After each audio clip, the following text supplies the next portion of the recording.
Yo, yo, yo. I ain't do one of these in a long time.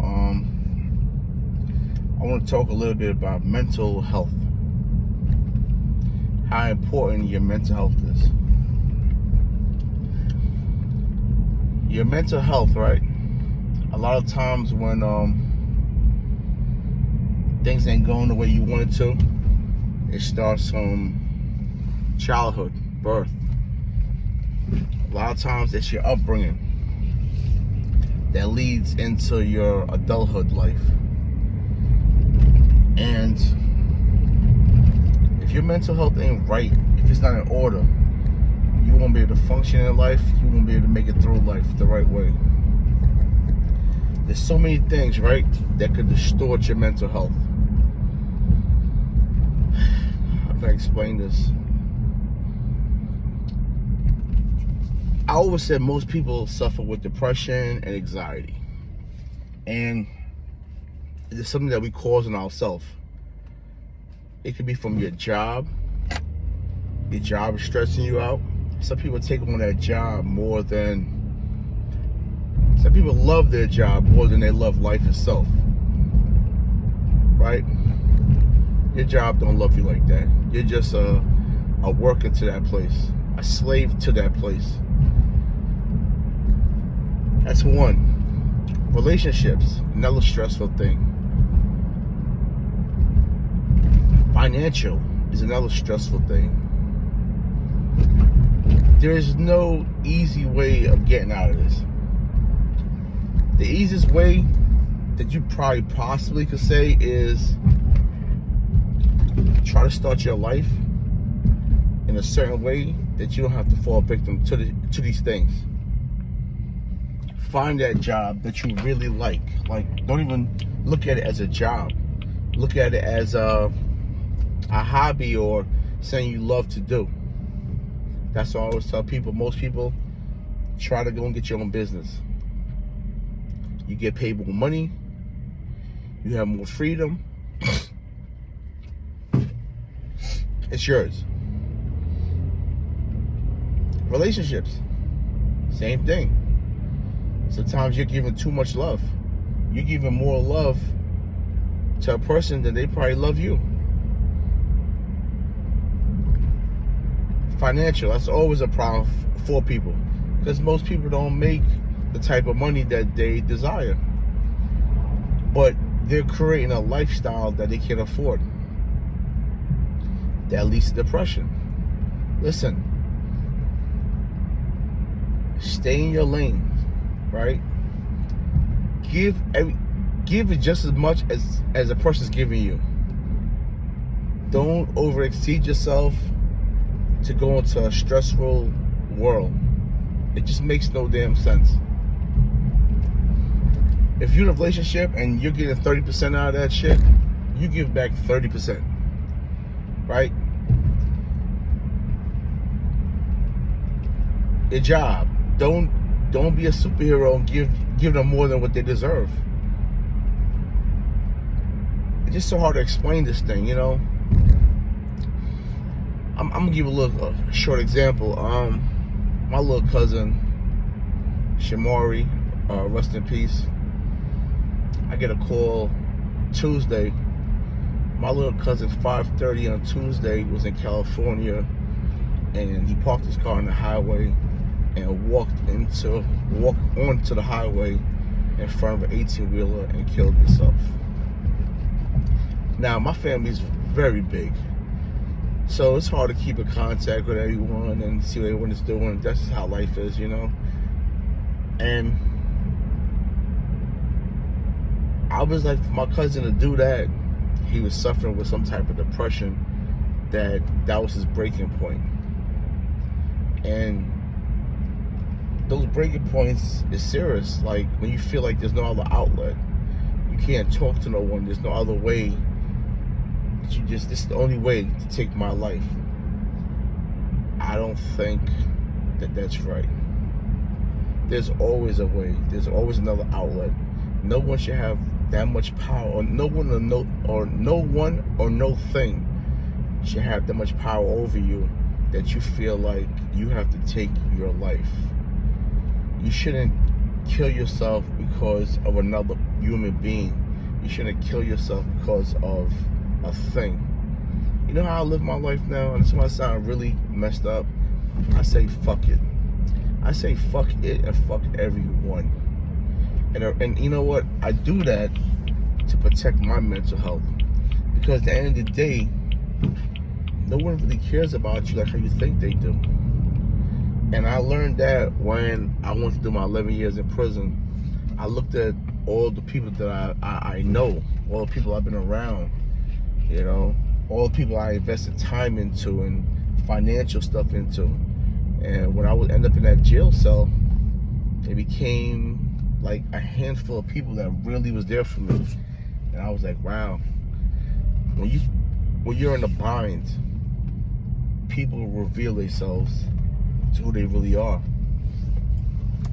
And I was like, you know what, this never happened to me again. I would never,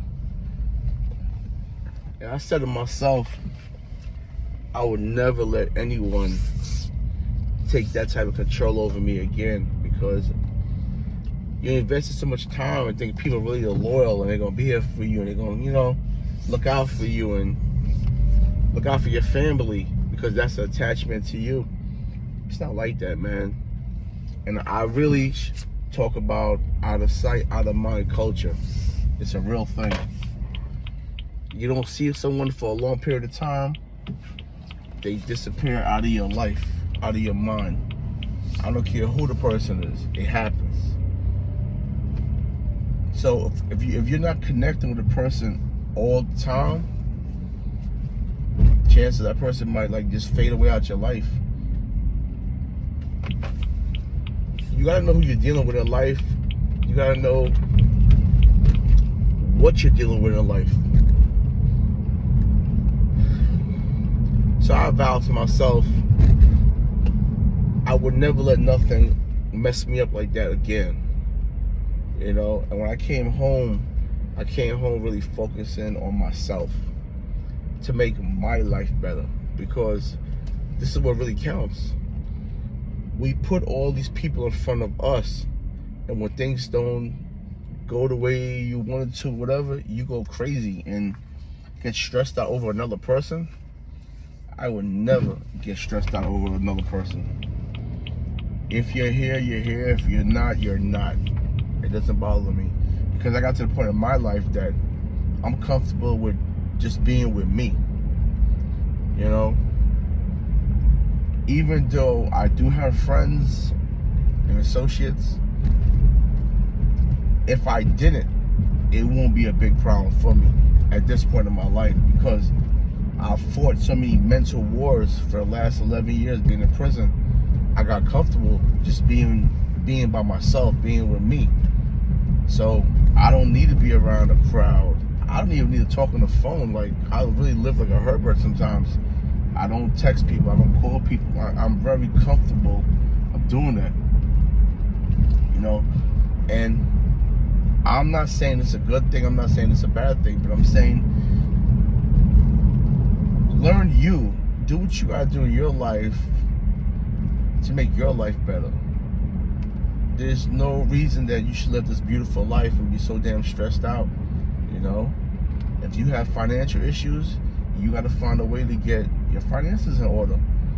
You might have to get 2 or 3 jobs. You have to do, you know, you have to cut down on some of your bills. I always say that, you know, a lot of people got champagne taste with bare money. You're not a celebrity. You can't live like them. Live within your means. You know, if you're a person living from paycheck to paycheck, you're living wrong. You're living wrong. That means you're not saving. You lose that job, you're in trouble. A rainy day, you're in trouble. So that means you gotta cut down on some of those bills or get more money. Anything that stresses you, I'm just setting examples. But the overall thing is, no one should be that stressed out that they be like, F it, I'm taking my life. Like, you know what that means? Like, it's over. Like, you're never coming back. And then in the meantime, you hurt so much people behind that. Everyone has family. You know, everyone don't don't hate you. There's at least one person that genuinely love you, and you will hurt that person forever, and you could cause that person to go into some type of stress or depression mode because they can't get over what you did. You know, natural death is one thing, right? But when you start talking about killing yourself, you gotta understand how this really operates. If you're a parent and your kid kills themselves, right? What do you think happens to that parent? That parent is gonna blame themselves for the rest of their life, thinking that they did something wrong. You know? And it might not even be the parent's fault, but it's naturally like that. Damn, why my kid couldn't come and talk to me? What did I do wrong? Where did I go wrong? It's those questions because it was a door that never got closed and never got resolved. So the best thing to do is talk to a loved one, talk to anyone, and try to seek some help. Listen, I talk to people every single day. I mentor every single day because, like I said, I see things, I've been through things. And it's important to know what's going on. I don't even ask people no more, how you doing? I just ask them, how's your mental? That's all that matters. If your mental is not in order, I don't care how fly you dress, how handsome or cute you are. Your mental is messed up. This is the most important thing. Waking up every day and your mental is in order. You know, and you gotta do things to help your mental. Like after a long day of work with me, I go to the park sometimes and just throw my headphones on and I'll walk. You gotta restore your mental. Everybody got different ways of restoring their mental, but whatever works for you, meditation, whatever, protect your mental. Listen, I wish everyone the best. Strive for greatness, strive for better in your life. Whatever things in life that you feel like is not going accordingly, you gotta fix it. No one is here to fix it for you. No one really cares. No one is gonna cry with you, and all that stuff is a waste of time. It's really a waste of time. You gotta do what works for you to make your life better. And that's just how life really is. Have a blessed day.